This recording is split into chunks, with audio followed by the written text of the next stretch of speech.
and is guided by our Honorable Vice Chancellor, Sir Professor Vinay Kumar Pathak. Today we have entered day 4 of our online lecture series, and we have Mr. Siddharth Sen Chaudhary with us. He's from Frog Studio. Mr. Chaudhary has more than 15 years of experience, and his expertise ranges from design strategy and direction, user experience design, business development, cross-cultural design research.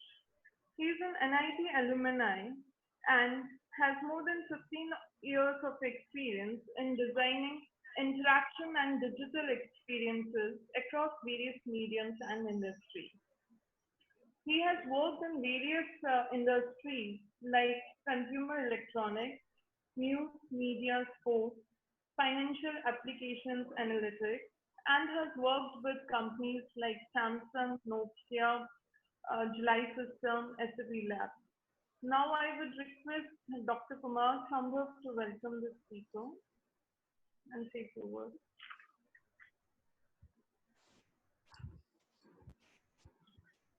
Ma'am, my net connection little poor. Did you want me speak something? Hello. So your voice is getting break in between. Did you ask to speak thing? Hello. Yes.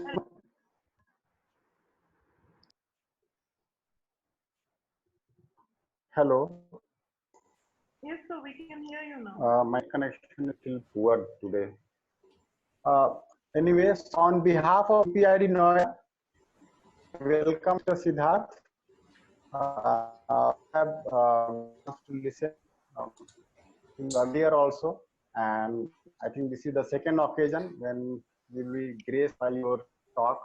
So all of us are waiting to hear from you.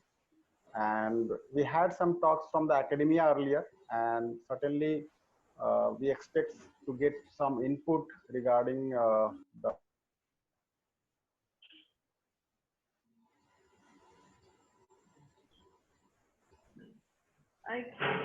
Dr. Kumar just lost his connection, so I think he has joined back now. Yeah, ma'am, I think Mr. Siddharth can start now because my connection is little poor. Okay. Are you getting my voice? Yes, sir, we can hear you. Okay.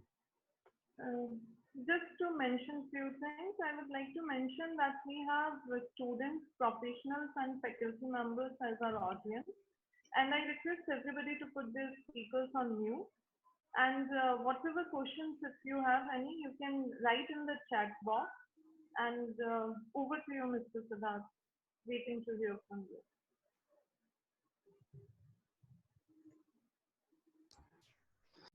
Hi, everybody. I am Siddharth. Good afternoon.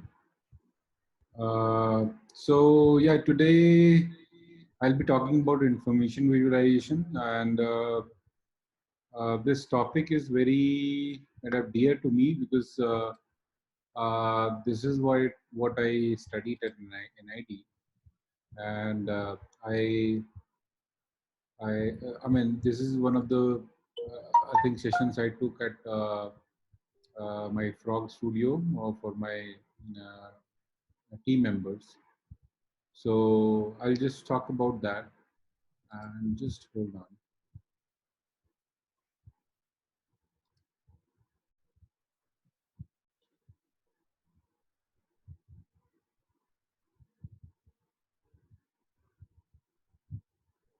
Can you see my screen?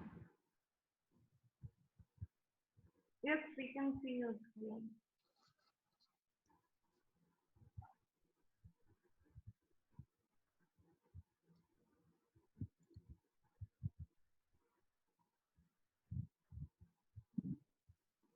Is it visible? Yes, it is visible.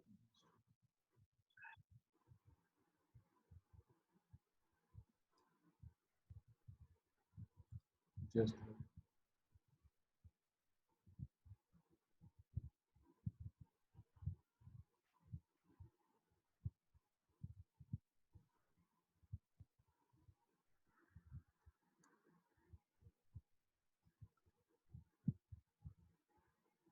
Sure. So yeah, information visualization, and this topic is, I think, is very important for our design field, as well as the kind of in general. Also, how we uh, process information, how we consume information, and we come across a lot of visualizations every day, but just making sense of that, and doing making right decision based on the information we consume. So this is a little long presentation, and I just maybe quickly run through, maybe in an hour, and maybe after that we'll have some uh, question and answer. So,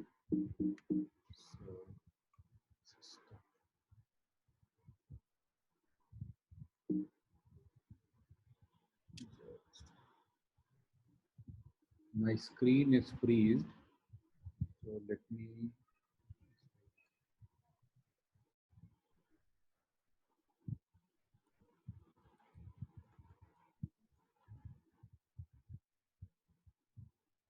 Sure.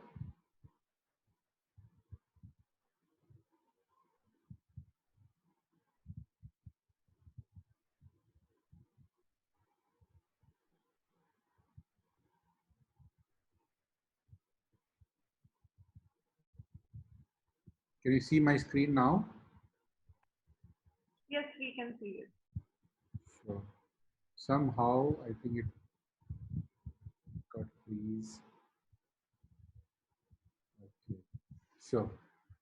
So I think Sugandha has already talked about myself. I have around 15 plus years of experience. Currently, I'm leading Frog Delhi studio based in Gurgaon as a design director. And yeah, I had graduated as an engineer, but then after engineering, I moved to National Institute of Design to study information and digital design as my master's, and since then I've been working with a couple of companies. So yeah, information design is kind of is very kind of dear to me, and that's why I'm talking about here. So we'll go over just overview information design, information and visualization. How do we understand that history, why it is needed, types of visualization, how to do it in a right way, and some of the interactive visualization which are available, uh, chart libraries which we use, and rule of ethics. Rule of ethics is more on how we correctly visualize these information. So, so this is our kind of contents of the structure of the presentation. So I'll just start with the information and digital design, or we say digital design today. It has mainly three things, which is information architecture. We all understand information architecture, information visualization, which I'll be talking about here, and user interface design, uh, which has again two things, which is interaction and visual design. These are two aspects of user interface design, as we kind of now frequently discuss and talk about it. When we say information, I'll just try to keep it, a little interactive. And so let me just, discuss here what is a difference between information and data. Anybody from participants? What do you understand from information or data?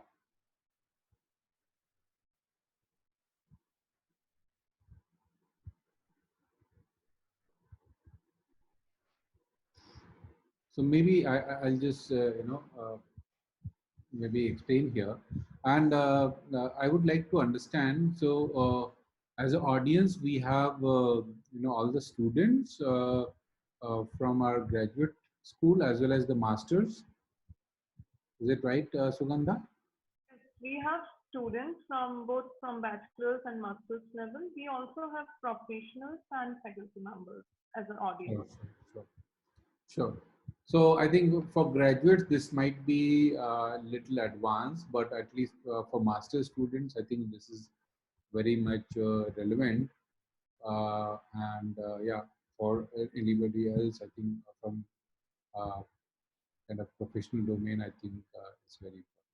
So information is, I would say, the processed. So data is very raw. The raw, anything in the raw form is we call data, but the moment you process it, it becomes information. So information is something which you can consume, but data has to be first processed and then it can be consumed. So that is the basic difference between information and data. And again, my screen froze. Yeah. So visualization. Uh, uh, Anybody who wants to talk about what do you understand from visualization?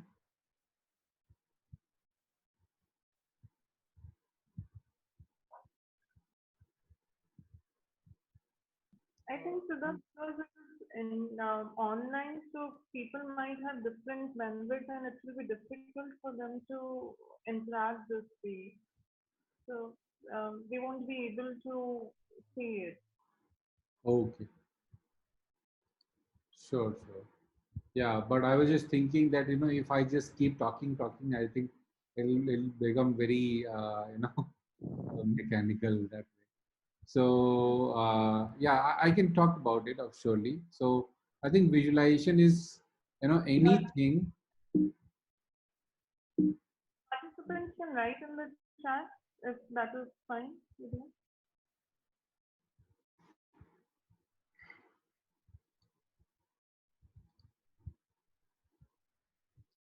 Okay.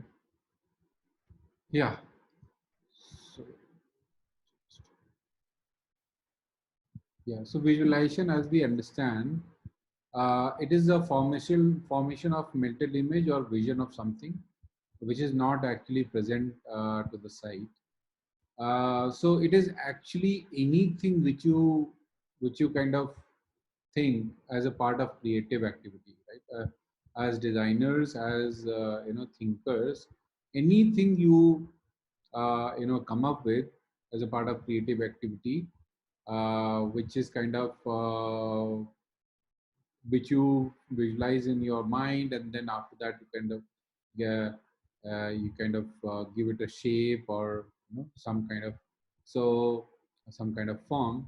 So that is a kind of visualization. So I think it is very at a very high level, but and I think one of the examples I have been kind of giving you that in early ages that Leonardo da Vinci kind of visualize those things, a lot of things like human form, uh, the helicopter, the flight, the parachute, and the crane, right? All these things he visualized just by drawing it.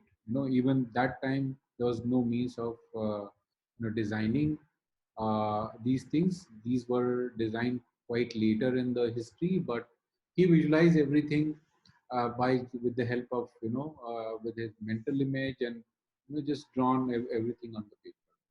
So he was kind of one of the, I think, most we call it a Renaissance man, like multi-talented person, and yeah. So that is the visualization at a very high level. But when we say information visualization, right? It is a visual representation of abstract data to reinforce human cognition. So information visualization is actually it is related to how we visualize the information, right? So there is a abstract data, but in order to make sense out of it, we need to visualize this. And in order to understand the system structure, connections, relationship, and interdependencies, large amount of data, in the concise form. Otherwise, this data can be on in Excel or any other form, but how it will be helpful if the large amount of data can be concise in a very concise, it can be visualized in a concise form, to make sense out of it, and there are some patterns coming out of it. So I think one of the examples from our daily life is like, which we everyday use, right? Which is map, which is a kind of visualization of your route from A to B, traffic situations, audio instructions, stopovers, right? This is very, I would say, conventional. Everybody thinks that visualization is just information in the form of charts and bar graph and everything. But if I just talk about information visualization in a more, I would say, dynamic way, I think map is one way where you can just you also visualize this information in a more concise form. If you see otherwise, there's a huge amount of data in this map, but then it is visualized in a more seamless manner, in order to consume, in order to make it easy for consumption. So I'll just go to the history of visualization and the way I think things were kind of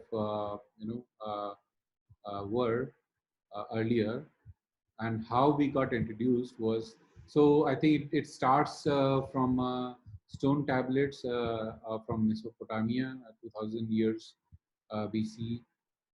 If you see here in the image, these information, there are some symbols and they are kind of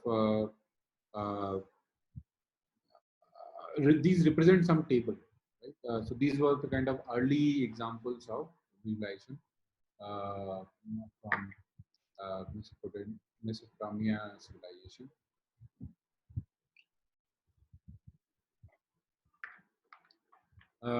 We I just gave example of Leonardo da Vinci, right? Just talking about, I mean, just visualizing human figure, the proportions, the golden ratio. The first chart types by William Playfair in 1786, where he's talked about. So these was the first visualization, the pie chart, which is very kind of common these days, but these were the first time somebody came up with a pie chart. You see in the bottom the bar charts. The map, I just talked about the map, right? So here, if you see, uh, representing the terrain, the contours, the various landforms, water bodies, and everything in the map. The first time, in 1815, William Smith actually drew this map of Great Britain. First time, I think there was a map of cholera cases drawn on 1854 by John Snow. And I think if just given the current times, there are a lot of visualizations which you see every day for coronavirus cases. So we can just how they are concentrated in one area, how if you just find out the outbreak in the one area, how you can, I think it will help us that how we can isolate that area so that it doesn't spread to other areas, right? So that's how these visualizations actually help us, and we call it a spot map here. Coxcomb chart, we call it, by Florence Nightingale, 1855, and this actually talks about that how many, I mean, how the size of the army and the wounds, I mean the wounds due to the war in the army. So the size of the army is actually the pie, but then there is a green, there is a gray, and then there is a red section which kind of talks about the wounded people and the sick people. So these kind of charts, I think you see more often. This is one of the very famous visualization by Charles Minard. It's called Napoleon's March to Moscow, and this is very interesting. It actually talks about various parameters, which is so this is about Napoleon's march to the Moscow, and this is, I think, one of the, I would say, iconic representation. So here you see this the brown area, which is kind of army, right? The size of the army, and in what direction they are moving at any given point of time. What was the size, right? And so geographical coordinates, direction, location, temperature, right? Size of the army. So these are the things which are kind of depicted here. And if you see here, uh, the black is the retreat. So as they came back, so the size of the army was kind of reduced due to various reasons. And then when they were coming back, it kind of, they broke into various kind of directions and the segments. And it actually, uh, it was very small, right? When they did the kind of went back to the original spot. So this is, I think, one of the iconic visualizations from the past, which is kind of highly regarded and valued. I think one of the commercial, in commercial area, the visualization which we see every day, the metro map, which is very helpful, right? So this is uh, Harry Beck's London Underground map was kind of first time drawn, and it was kind of it is drawn in the form of electrical wiring, right? So it is not uh, if you see, this is not exact representation the way the metro lines are, but it is just an approximate representation, right? So it is drawn in the form of electrical wiring, hence it makes it easier to read. But yeah, it is not exact replica of the current situation and the location of the metro station, right? So uh, but I think the first time when it came out, I think people didn't like it because it was not the exact representation. But then people started loving it because it made things very simple, right, in order to understand. So I think this is the one of the most common representation which we see every day for metro maps around the world today. Edward Tufte is, I think, one of the important names in information visualization. I think his book called Visual and Statistical Thinking, you can actually kind of read. Uh, he actually also talks about Charles Minard map very in a detailed way. And now coming to why we need information visualization. So I think there are three things, which is presentation, exploratory analysis, and confirmation analysis.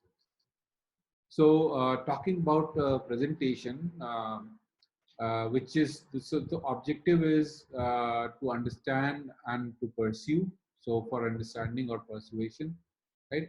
In order to first understand and then convince people, about information which we are trying to kind of share or represent. We all always talk about a picture is worth 1,000 words. So if you just see this metro map information, if it is not represented, in a visual form, it will be very complex. Or it will be very difficult if it is suppose in a table form and otherwise some other form. you can't even think about, to make sense out of it if it is not represented. So first of all, making the understanding better, but sometimes also making the complex information, representing in a simpler form, and so that you can actually uh, make people, you can convince people. So even though persuasion sometimes also has a negative aspects, you can also make information visualization to pursue in a negative way, and I'll talk about it later, because there is a this version which is called how to use information visualization in a more ethical way. So I'll talk about that as well. The second one is exploratory analysis.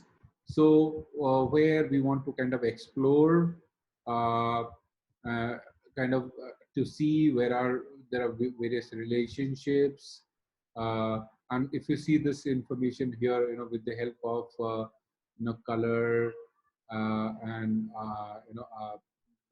the area, we're just trying to show various density of the population and various other information, right? So age versus other information, mortality rate ratio versus age, right? So various relationships, in which area these things are happening, what is the cause of it, and just going deeper under it. If you see the pattern, then only you can go deeper. Yeah. So it is important to visualize first, what is that pattern coming out, and that's why that exploratory analysis is important. Why exploratory? Because sometimes you might not know what you're going to discover. So uh, through explorations, you will discover some patterns, and then you'll make sense out of it, and there is a discovery. Okay, there is this pattern, and this is happening because of that. Uh, confirmation analysis, where I think you need to kind of confirm and compare uh, two or more types of information. I think one of the most kind of prevalent example is stock prices, which you can plot, and how things are changing against the time, right? So just comparing, confirming uh, information. So in summary, I think whatever I talked about, uh, I think the why we need is information visualization is that uh, making small or big data easier for human brain to understand and meaningful, making it easier to detect patterns, trends, and outliers in the group of data, relationship between the data, uh, you know, uh, and then if there are some actionable insights coming out of that, and sometimes insights lead to decision making, policy decisions for individual organizations and governments. So it is actually very powerful tool. So I think one of the important, very good information source is information is beautiful.net, right? So I think you can access this, and it has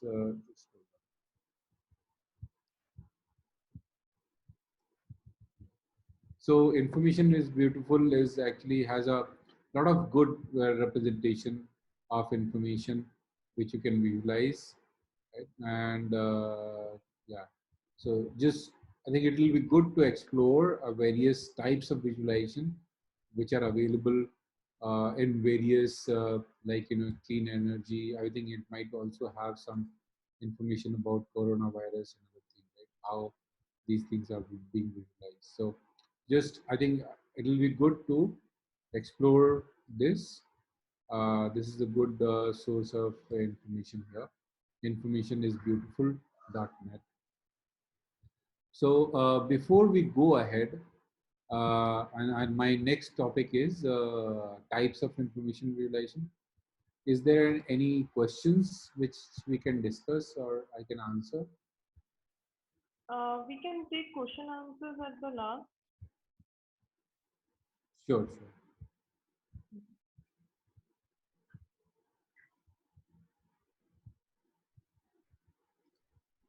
Sure.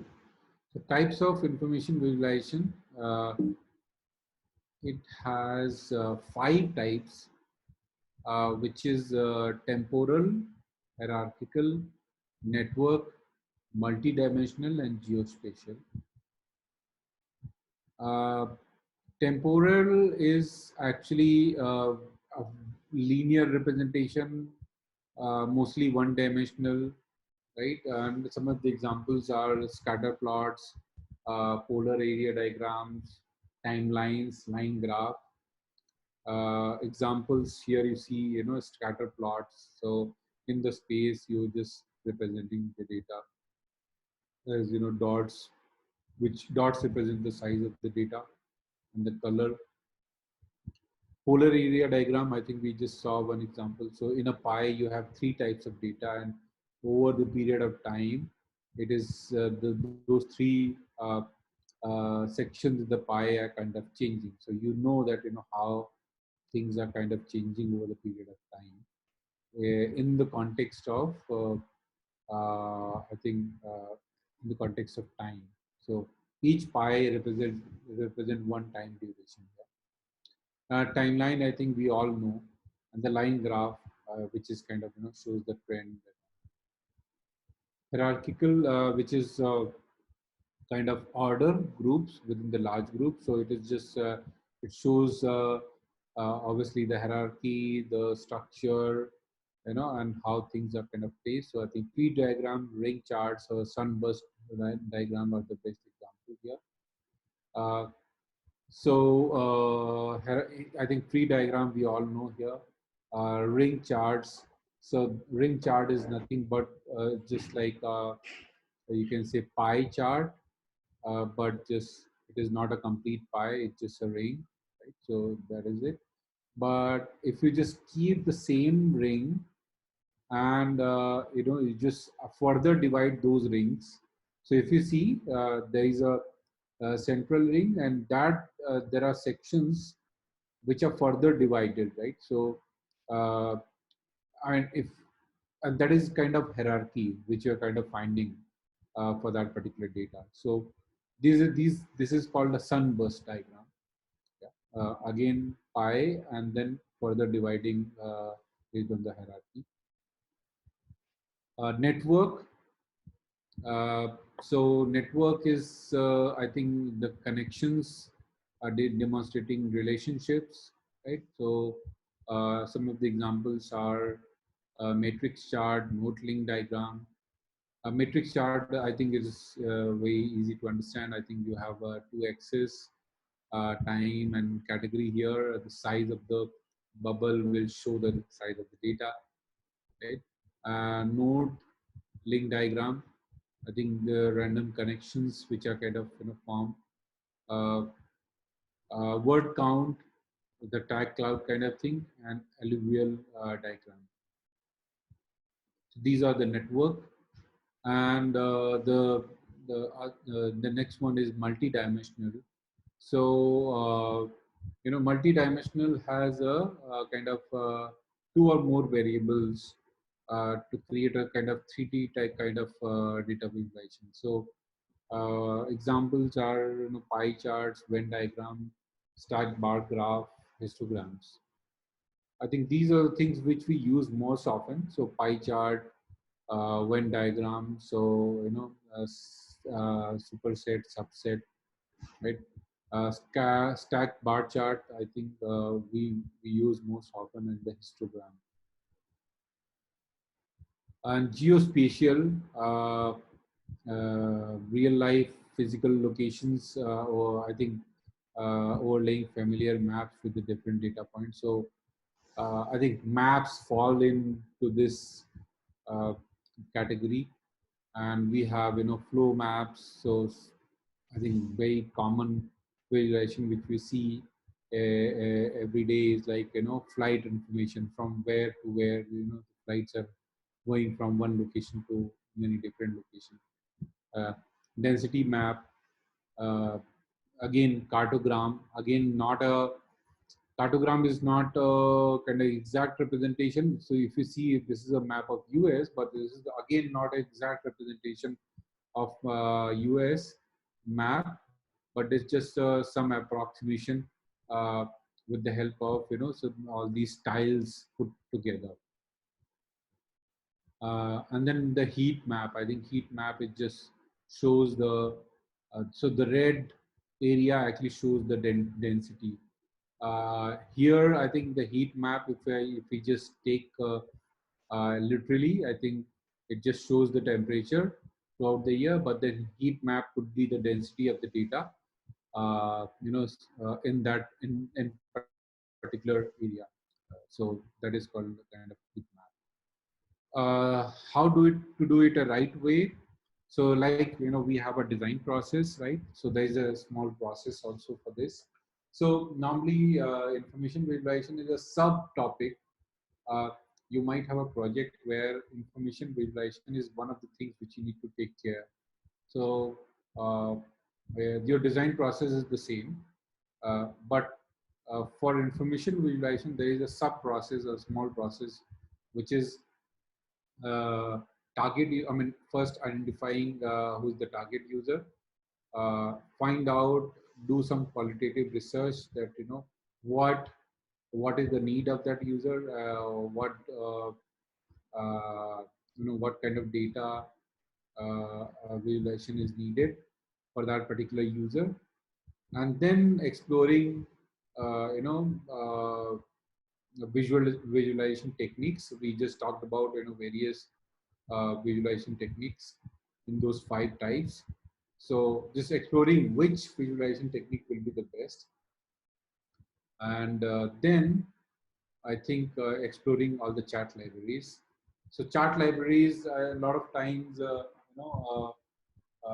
if you are kind of doing some visualization, if you're doing for print or otherwise, I think it's fine. But if you are doing for some product, it might be, it might be needed to kind of implement it, right? So you need to kind of discuss with your development team and explore chat libraries where they can find those visualizations available, ready to use. So that is very important. Sometimes you visualize something which might not be implementable, so then it becomes problem. So if you can visualize and also find somewhere in the chat library where it is available, so that dev team can take that and use it.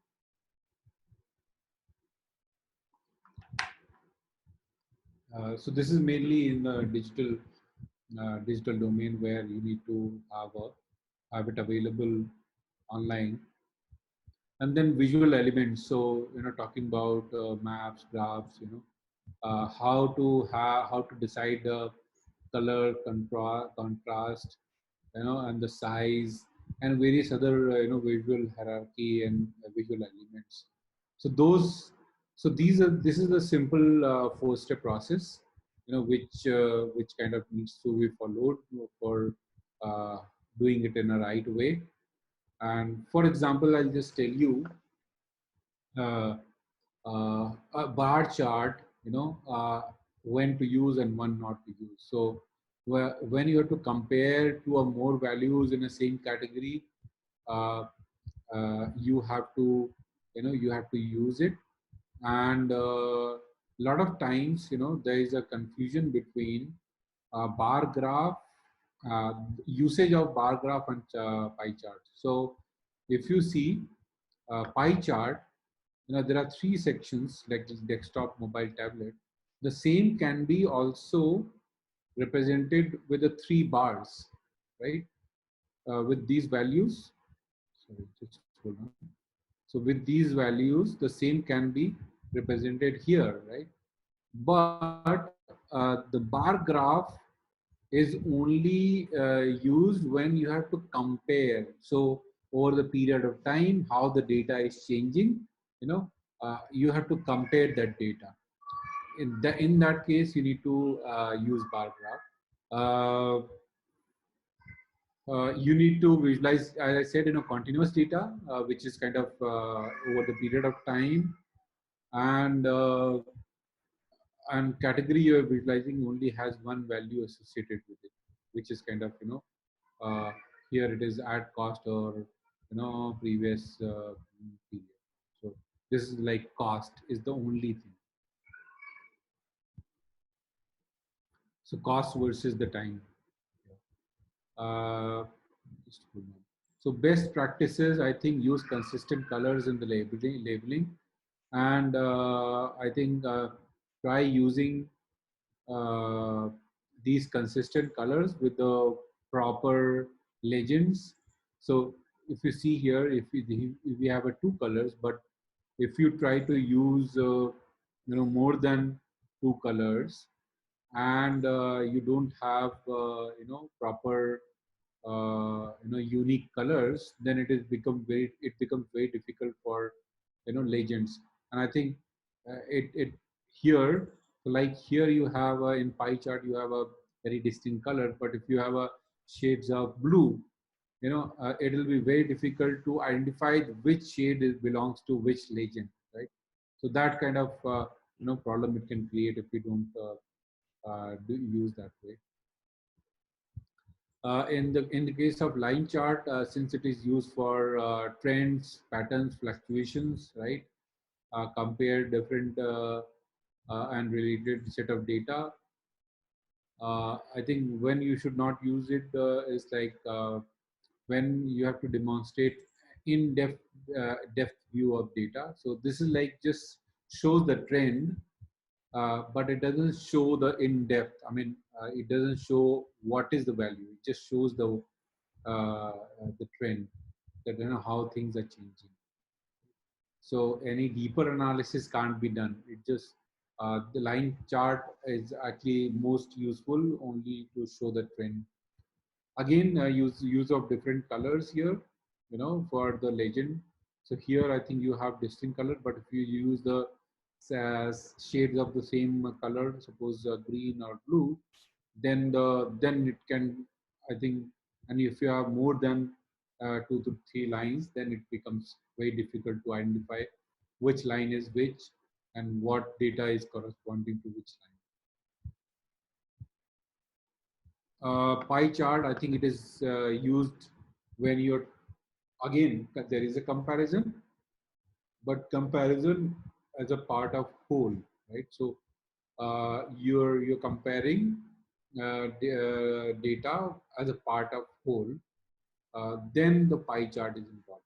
So versus in the bar graph, you are comparing data over the period of time as a continuous data, but here it is a part of whole.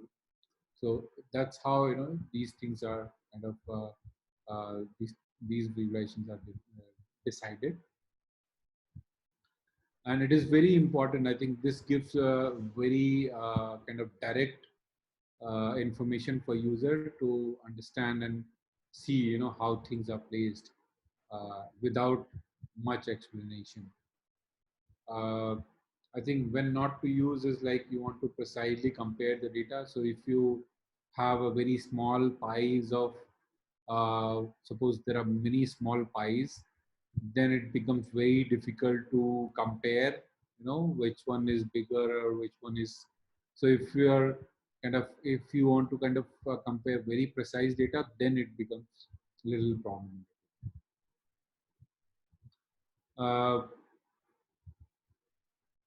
Again, best practices, it should add up to 100%, as we talked about, is a kind of part of a whole.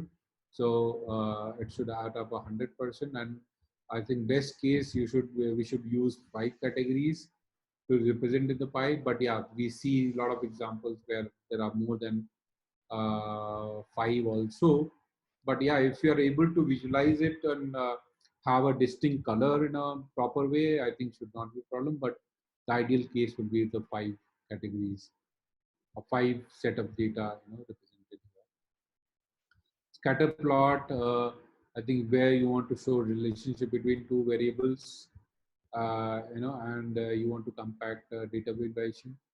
Uh, when not to use, you want to rapidly scan information because it will need some time to kind of process the data, right? And yeah, and then and again, similar thing, you want a clear and precise data point, because if you see here, this again shows some trends. So there is a reference line, and then there is a data around it. So it doesn't show a clear, precise data points.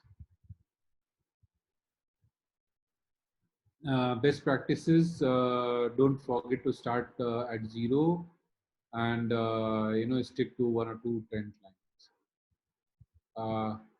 The other one is maps or choropleth. So this is actually very important and very useful when you want to kind of show, you want to represent geography, so data on a geography, right? Again, mm, when not to use is like, again, if you want to show very precise information, and geography is not an important element of a dashboard overreaching story. Again, the similar thing, avoid using multiple colors. So if you see here, there are different use of shades of the blue. And if I have to draw a legend, it might be difficult for me to just identify which color, which shade of the blue belongs to which kind of data. So it might be difficult. But yeah, just like overall view, it might be fine that, where there is a more density of something, then it's fine. So the lighter shades are less dense, and darker shades are more. But otherwise, I think for distinct information, I think it might create some problem. Make sure make sure include a legend with your map, that everyone understand what data means. So here, I think a legend will be very important for those colors, which what they mean. I think interactive visualization is kind of when you actually add a layer of interaction. So suppose on the web, a lot of time uh, there is a static visualization, but then if I can hover, click, see more details, then it is like a one more interaction level, right? Layer, which kind of adds. So it actually helps in adding more richer information, right? And it allows to explore more, right? Until unless, so sometimes I think it is difficult to uh, kind of visualize and find out the pattern. So for exploration purpose, I think it is very helpful. One of the tool called gapminder.org is very interactive tool. Maybe I'll just show you here.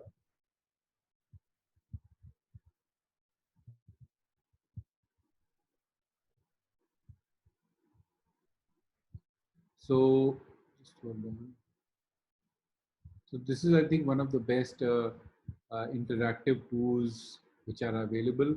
It is actually designed by a data scientist called Hans Roslings.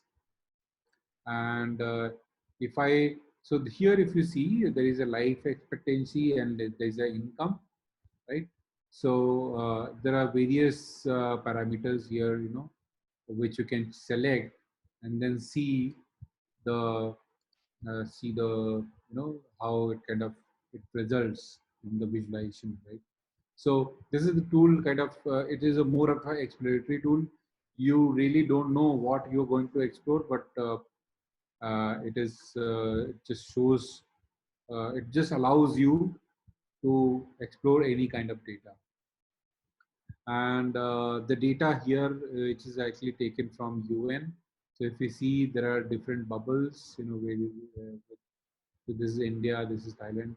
So life expectancy, how life expectancy has kind of increased with as the income of the people increase. And I think there is a direct relationship, because as the income increases, you have more money to spend on the medical facilities, and then hence you live more, right? So I'll just maybe play this. So if you see here, it is India and China. It was still bigger in the size, but then life expectancy was somewhere around 30, and we were talking about 1800 time period. So it was very less. People were not living more. I think this United States had a good medical facility, and that's why they were living more. And as the income increases, so if you see, it is increasing slowly for India, China. For US, it was anyway, it was much higher. Yeah, at this level, if you just see, you know, yeah, per person GDP, right? So this information is like, uh, yeah, I think GDP is like 716 US dollars per person per capita, and the expectancy was 25 years only. In I think we are talking about here around 1829. Right? It was very less. But as you move, as the income increases, it was very less in the US also. I think around 40. I think whole world was people were not living more. But then as it increases, the income increases, just shoots up. If you see, just from somewhere in the 90s, it just shoots up, drastically, and it goes almost at the same level. So this is how China and India, is kind of as of in 2019, right? So life expectancy is 69.5, per capita income is 7230 US dollars. Here China, and then here is it US. So yeah, so this is one of the tools which very beautifully shows how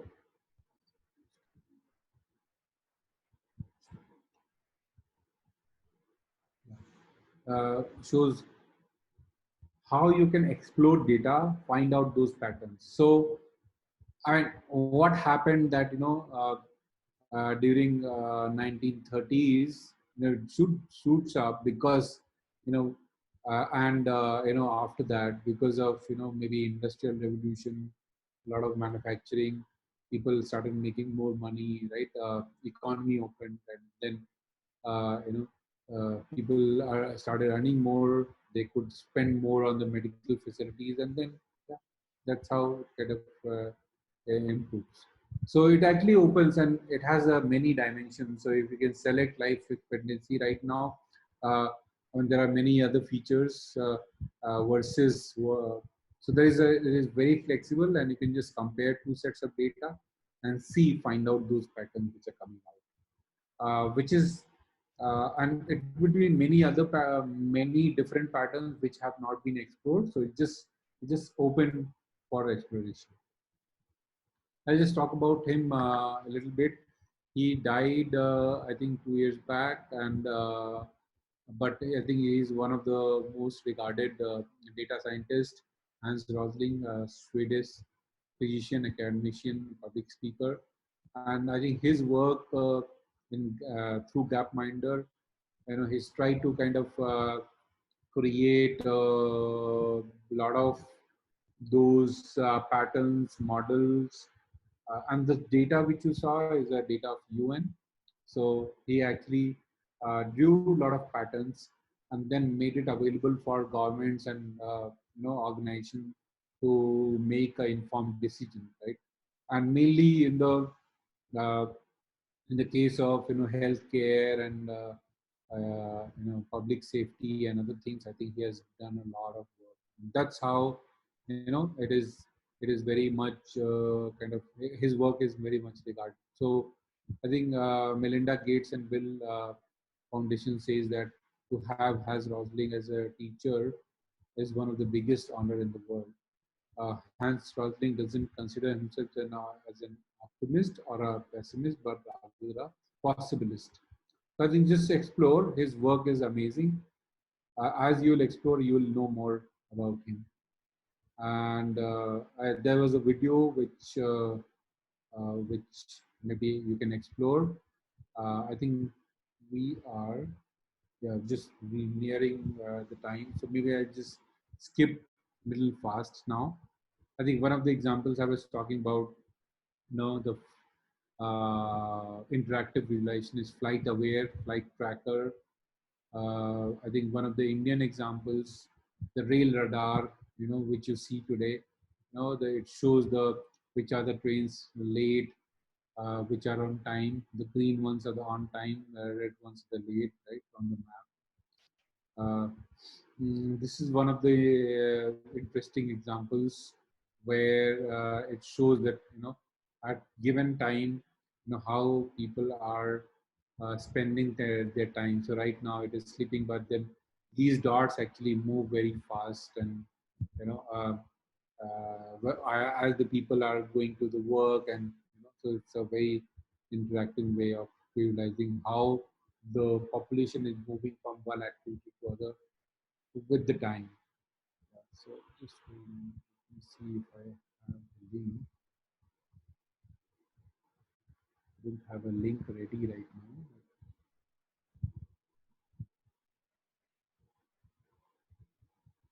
This is another visualization where I think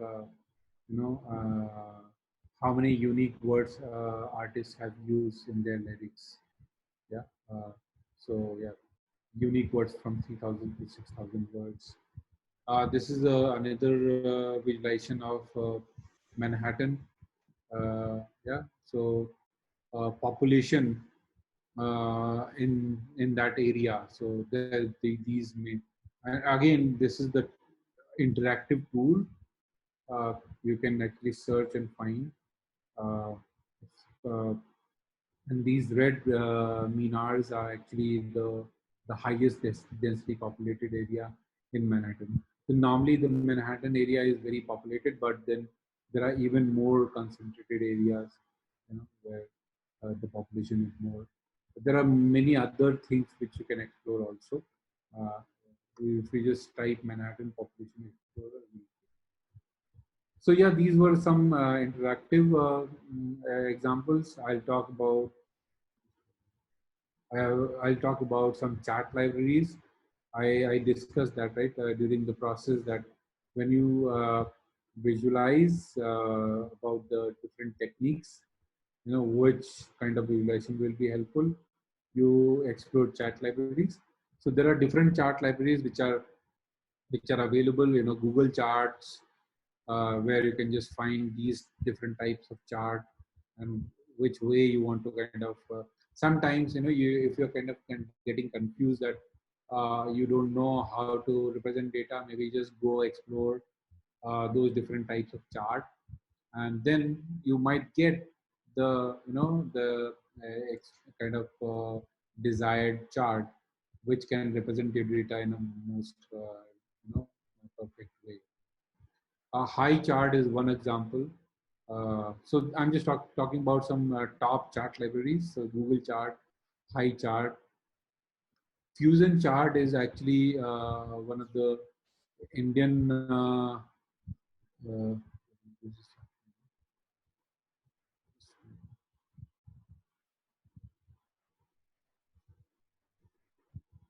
I see some arrows in this. There's some error. Okay, so I'll just continue. Fusion Charts is, I think, one of the best chart libraries also. And Fusion Charts is, so these arrows are not part of visualization, by the way. Somehow it is coming on the screen. And yeah, so Fusion Chart is actually Indian chart company. It is based in Kolkata, is kind of founded by one of the young entrepreneur, and yeah, one of the best chart libraries. Even the US government is using the Fusion charts these days.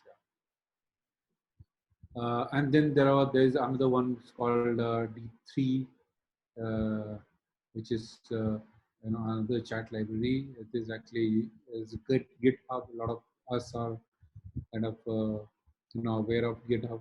So these chart libraries are available kind of uh, for free. I mean, open source, free to use chart library. You see box plot, bubble chart, bullet chart, and then Tableau is one of the tool. I think so. I think recently it has been acquired. Yeah, but the Tableau is one of the again very tool for exploratory uh, purpose. So if you place something in the column versus row, and then you see how the trend is happening. So this is more like a very similar to Gapminder, but in a more kind of focused environment where you have different types of data and you want to kind of just see how it is kind of mapping and what kind of trends are coming out. So this is a tool. This is not a chart library, but this is a tool. And I think there is some versions are free, but you need to get a license to kind of explore. And a lot of I would say a lot of companies who are kind of doing data mining and other things are using these kind of things. Is there any way how we can get rid of uh, these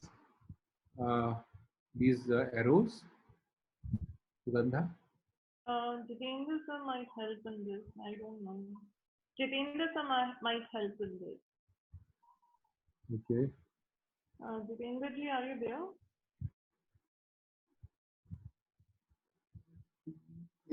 Maybe, sir, you can turn off your screen sharing and then share again. That may help. No. Achha, okay. Let me see. Stop sharing and then start sharing again.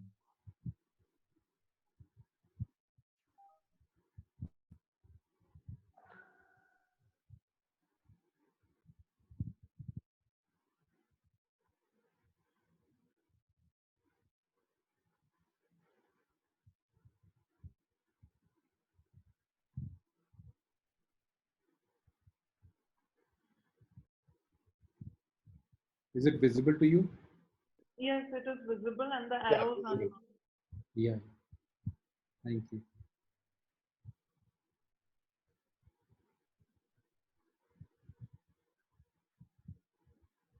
Sure.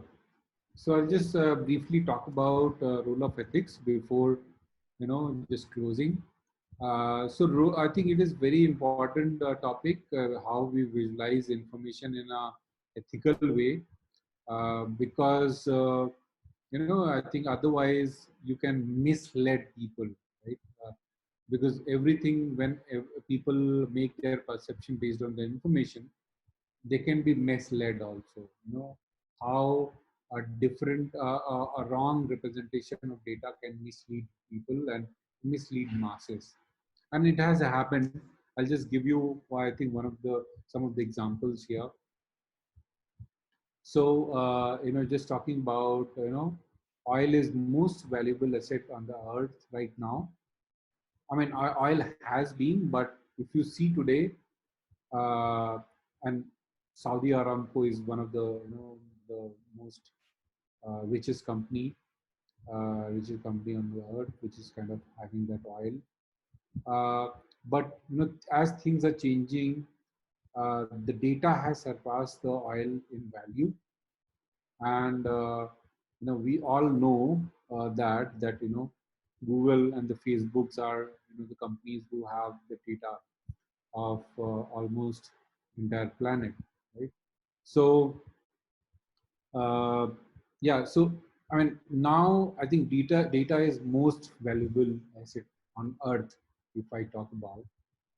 And if you talk about, I mean, if you have heard about Cambridge Analytica and how it kind of manipulated data, for for US elections, people are still kind of finding out the details, and the kind of investigating. But it was I mean, it is the fact that this company kind of manipulated people. They persuaded people in a different way, and then it actually finally resulted in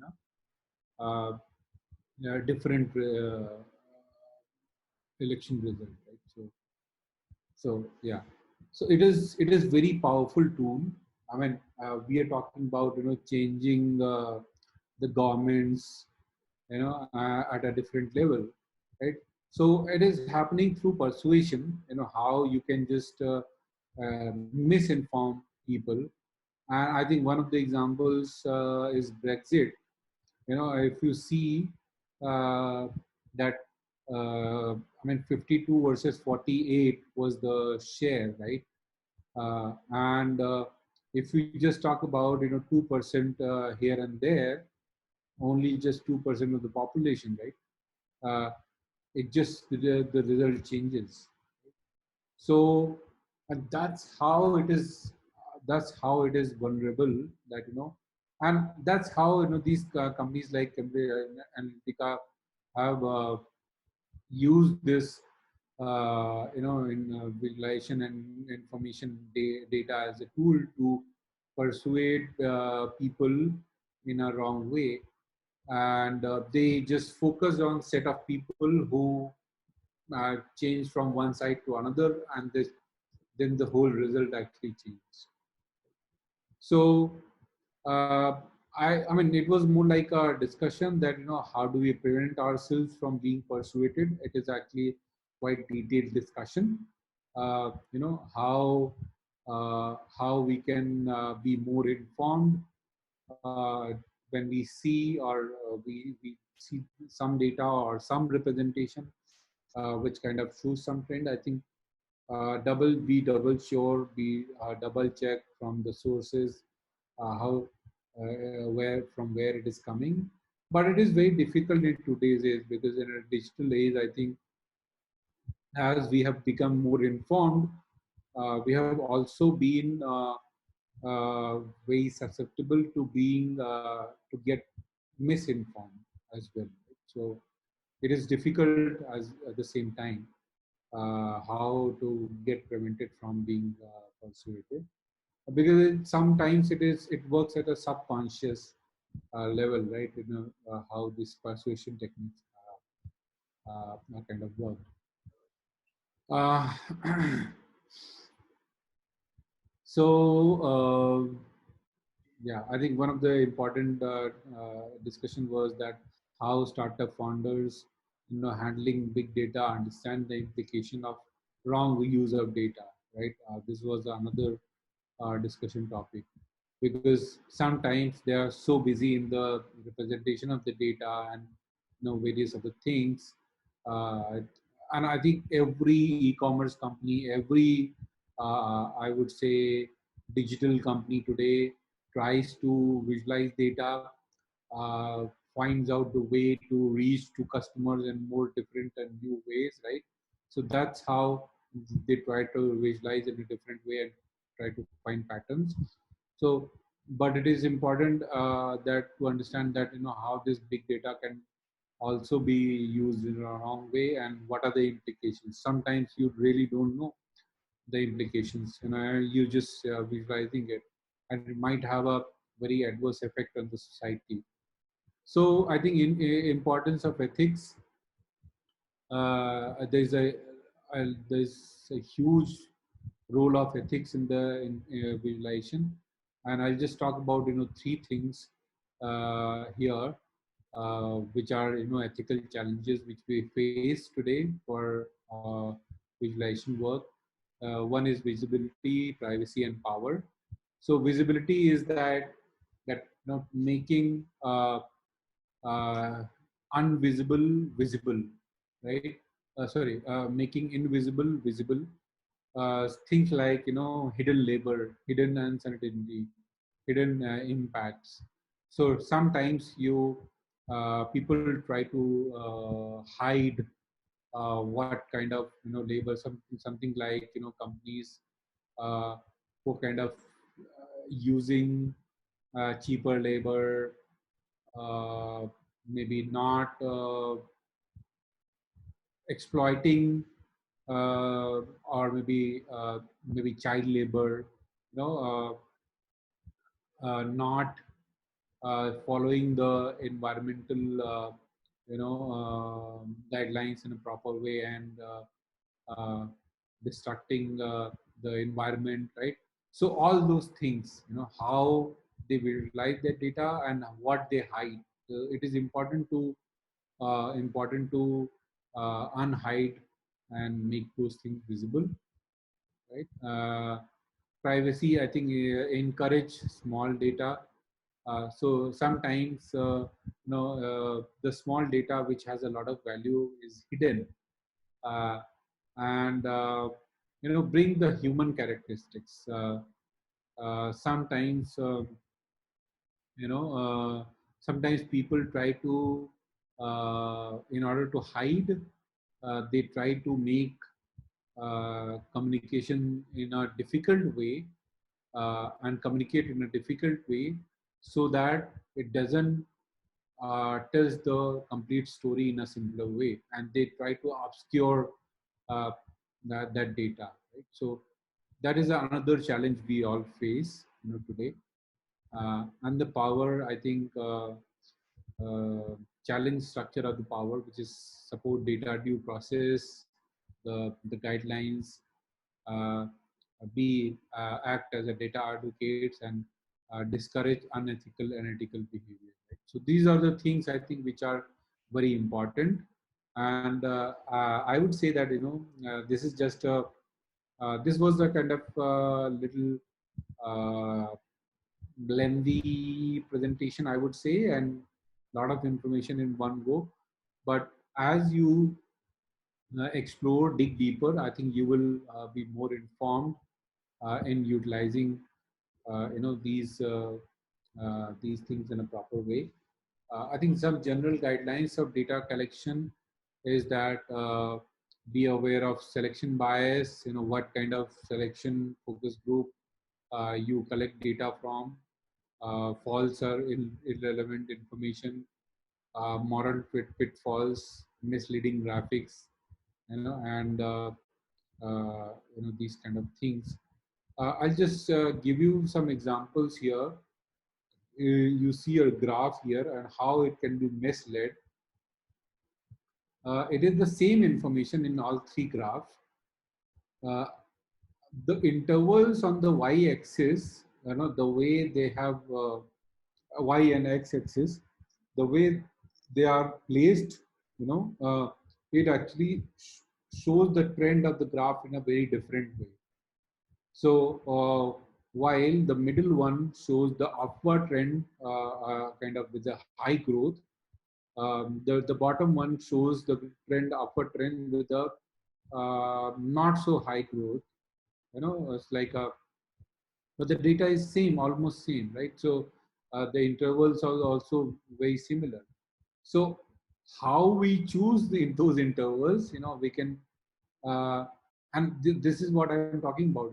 If I want to manipulate data, I can do it and show it in a different way. I can show that trend in a different way, but whether to do it, I mean, that is not something ethical to do it. Other example here is that, if I want to show a smaller duration of data which shows the flat curve versus the actual trend. So if I just take a one small piece and I want to show, I want to hide other things, it might show a kind of steady, trend, but in actual the trend might be something else. So if I have to, I'm not doing ethical representation, and I'm misleading, I'm doing misleading data representation, then it can be misled with just showing a small portion of the data and not showing the actual trend. So yeah, So with that, I think there is something called data visualization oath. In context of representing data in a right way, and it says that I should not use visualization to intentionally hide or confuse the truth which is intended to be to portray. I will respect the great power visualization has in garnering wisdom and misleading the uninformed. I accept the responsibility willfully and without reservation and promise to defend this both against all enemies, both domestic and foreign. So this is it's kind of oath which kind of talks about how I am responsible as a responsible citizen, whenever and responsible designer, whenever there is a opportunity to represent data, how I have to use in a more ethical way, and not mislead people with our data. So yeah, that is it, and this completes my presentation. Maybe I can take some of the questions now. Yeah. Thank you, Siddharth, for such wonderful session. You explained everything in a very simplified and detailed manner. And in the last, you talked about ethics, which is, I think, is very, very important in today's scenario, and one should abide by it. So to start with, we have some questions. We have a question from Bhavna, and she is asking, okay, how do we find the right balance between visualization and text for any given content or a story? Yeah. So I think it is an interesting question. So I think first of all, if you have data in front of you, you try to first you have to identify the need of visualization, and based on that need, you know, first of all, the need is whether you need to simplify. If the and normally information visualization, as I talked about, it actually applies where you have a huge amount of data and you have to simplify that, with your representation. Suppose, various Excel sheets can be concised into one visualization, which just gives you a kind of bird's eye view of the information. So I think first and foremost is to just try to see that what is the need. We don't have to just visualize for the sake of visualization, until and unless you're able to make that information simpler with the visualization. So the whole idea is that with the help of visualization you're making things even more complex, I think then maybe we have to think about whether it is going in the right direction. So for the sake of visualization, we should not do it until unless we are making it simpler and making it simpler and easier to consume. Okay, that is one thing. And other is that sometimes text information is also important. So if it is upfront, some KPIs, some numbers which you have to show, I think it is important to show that number, right? And in that case, if you don't have a huge amount of information, I think visualization might not be needed. I think in summary, I would just say that visualization will be only helpful when you have to simplify a huge amount of data in a more simplified way, and yeah, in a more concise way, and with the objective that you're making it simpler and not complicating it further. So that is the crux of it. Right. Thank you. We have another question from one of our student, Anshika, and she is asking how much importance does typography hold in information visualization? Yeah. So I think typography, I think in general, I would say, I mean, you have to visualize information in a visual form, right? So I would say if you are placing some numbers on the graph and on the some charts, in that, I mean, having a legible type there is important, right? Uh, so I think that way typography plays an important role, and also if you're using again some background color, whether is it legible, it is people are able to read it. If there are some numbers, then I think then typography plays an important role. So having a legible font or typeface, I think it is very important.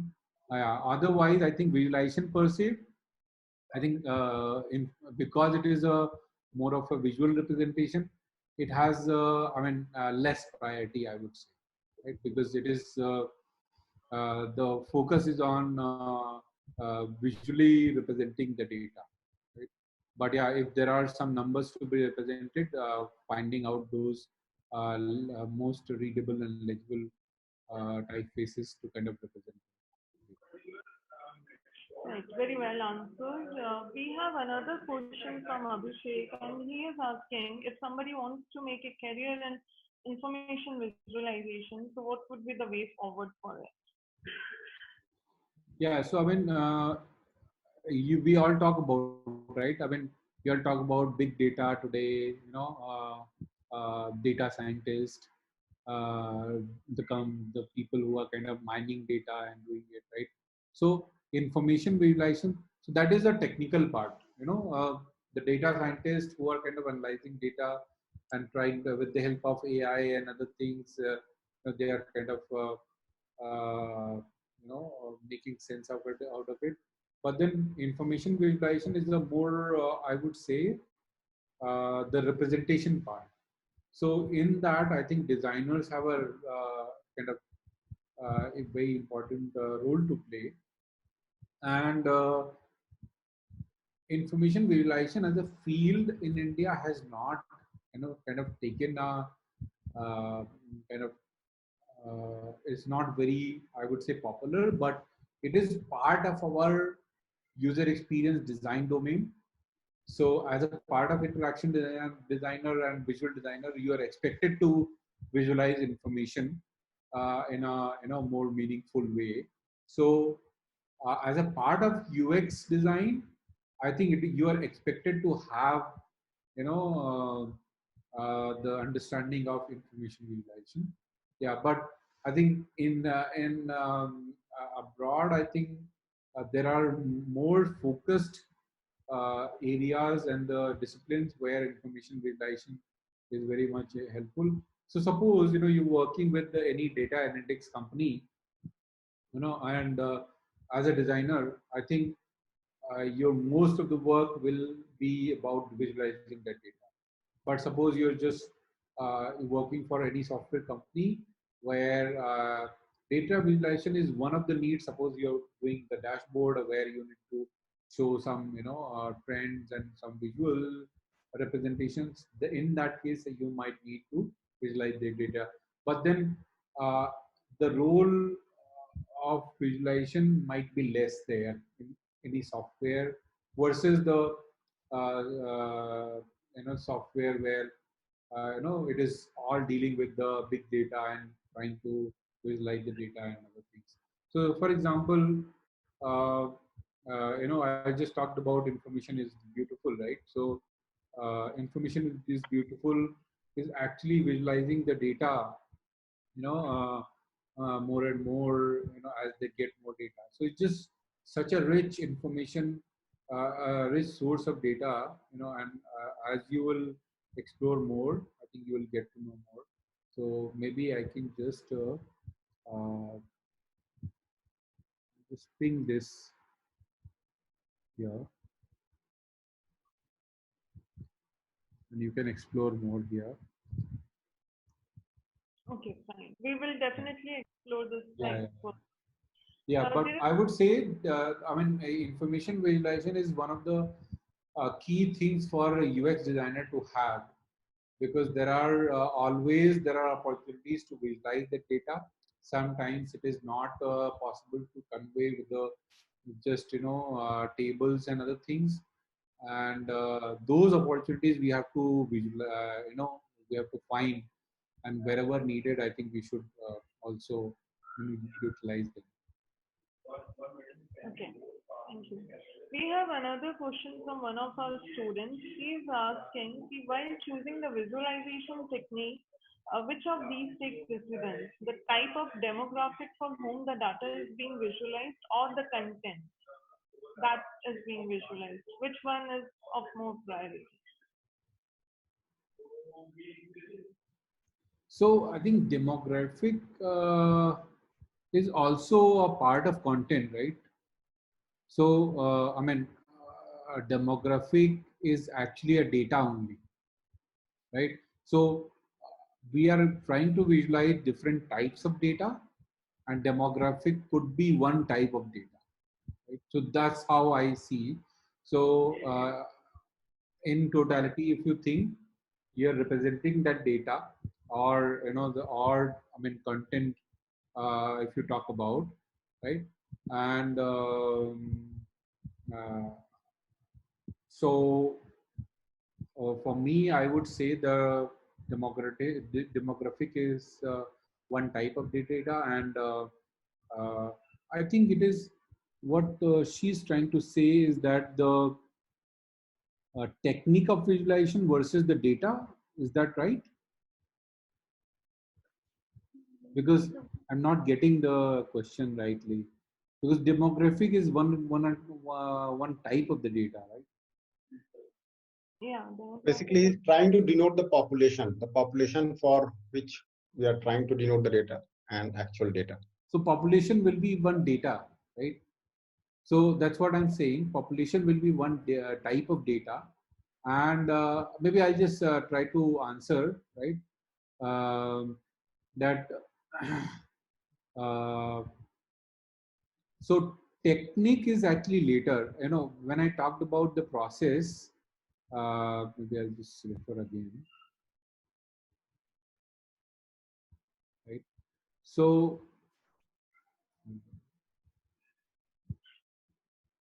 I think he can clarify the question. The question is not very clear. So, the process, in the process, I think visualization techniques. So first of all, you need to find the user, for whom you are visualizing. Do the user research, what are the needs of visualization, what are the needs of that user, and then you try to visualize, try to find different types of visualization technique. So how you want to visualize, which chart will be the best way to represent that data. In the qualitative research, you would have found out all the data which need to be represented, who is the user, what is the need of the user.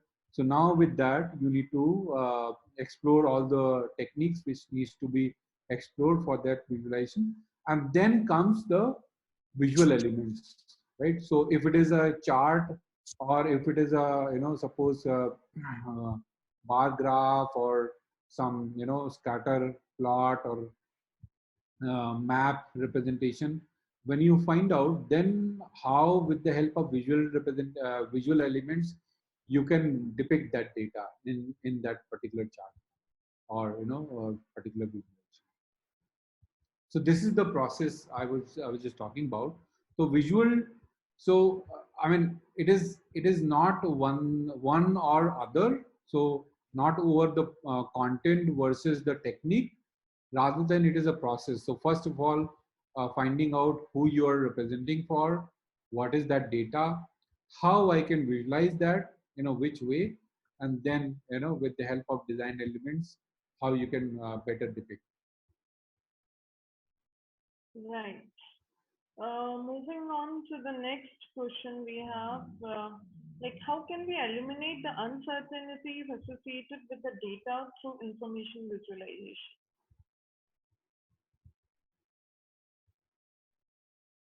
Yeah, this is actually an interesting question. So I think uncertainties, I think only when the trend is not, coming through, right? So, for example, uh, just take example of current situation, right? Coronavirus. A lot of you see a lot of the research reports where they're talking about the trend, the peak, and then it goes downwards, right? It is based on the some of the previous examples, something like in China. In China, it happened like that, and that's why it is expected the same way. Suppose in US, in Italy, and other places, and people are actually following it and expecting it might behave the same, right? But it is still not certain that it might behave the same, because there's a different geography, different people, right? A different way of interaction. Uh, like in India, I think if you see, uh, that we are still not sure that how trend will go. Uh, I think one of the reason is that we have kept ourselves locked in our houses, and we have taken some precautions. So we really don't know when it is going to peak. But somewhere it has to peak and then go down. So there is an uncertainty. But then you see some, you see some reports and you see that it at one point it peaks and then it goes down, right? And it kind of vanishes completely. But so even though if I want to kind of represent data of India with the behavior of the people, I mean, behavior in the sense the way we interact, we socialize, whether we are kind of taking it seriously, whether we are, taking it casually. Based on that, your previous trend might change, right? And your visualization might change. So, um, yeah, I think uncertainty only happens when you don't have a uh, clear trend, uh, and you're in the middle of the situation, right? uh, when it has already happened and then you have a data, I think it is easier to plot. But like the current situation, I'm talking about the COVID-19 and coronavirus, I think since we are in the situation, uh, it is very difficult to plot this, and it actually affects depends on a lot of behavioral aspects of the people, how they conduct themselves. Like for example, I think people in China conducting themselves little diligently. They were kind of able to take it down in the time, right, and contain it to a certain areas. But I think people in US took it very lightly. So the same trend did not follow there in the US. But someone would have expected that to follow, but because people didn't behaved in a more informed way and more responsible way, they just took it lightly, and then it just kind of exploded, right? So and I think it is interesting question. I don't think we have a. I just wanted to kind of think about it in the current situation, but yeah, it is something I think we should all kind of explore.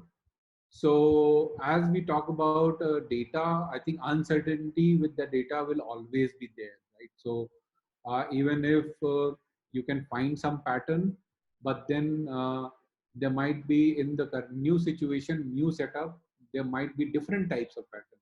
So we might take example of the previous past to as a reference, and might make some assumption. But every time, though, with the help of those uncertainties, a different visualization might come up. So it is actually just based on different context and different situations, I would say. Uh, as it was rightly said that uncertainties are the only thing which are certain. One can never be sure about it. Moving ahead, I would like to ask Dr. Kumar Sambhav to say vote of thanks. And it was a wonderful session, Siddharth. Our audience gained a lot from you. Over to Kumar Samudra. Thank you, Mr. Siddharth. Before I just give you the thanking remark, I just have a suggestion that maybe you can also include the 3D visualization techniques like surface plots. Yeah. So I think interacting.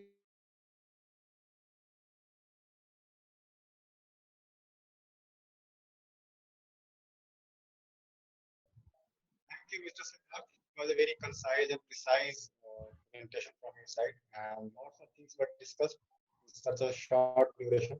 And thank you once again. We had a chance to hear you on one occasion, and this is some kind of lockdown period where we had to have this online presentation from you. But thanks. And I think the attendance was also quite good. Many of the students have attended, so we must have gained a lot from it. So thank you all once again. I also thank our VC sir for giving us the chance to arrange this webinar, and also our director sir. So thank you one and all for being here, and thank you once everyone. again.